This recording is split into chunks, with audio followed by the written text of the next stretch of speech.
Yo, what's good guys? It's Nick's Lotus with 5 creatures you should think of running in Commander.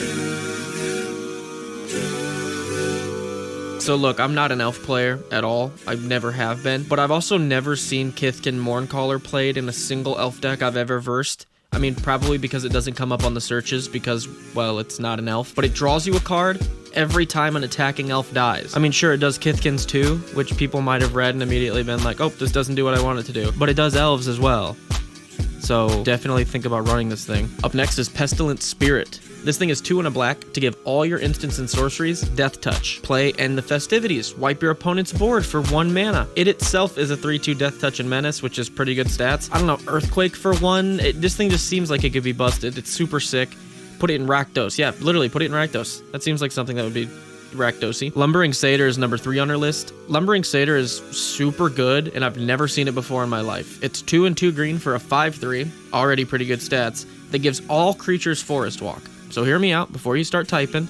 Yes, this thing does give your opponent's creatures Forest Walk, but it's turn 2, turn 3, you drop a Yavimaya, turning everyone's lands into forest. No big deal. Everyone plays this card. It's really good. I mean, well, you probably see where I'm going with this. Flood your board with tokens, and then when you feel safe enough, drop this thing, and then everyone goes, oh, fuck.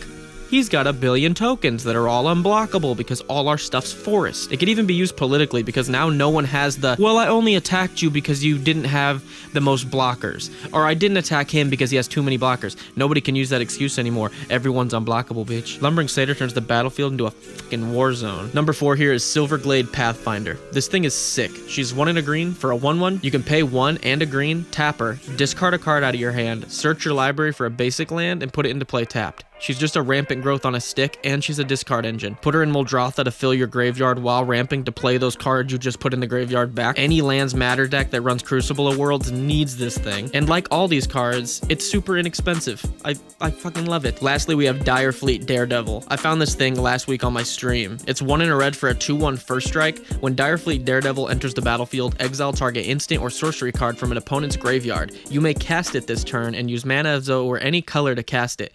When that spell is put into the graveyard this turn, exile it.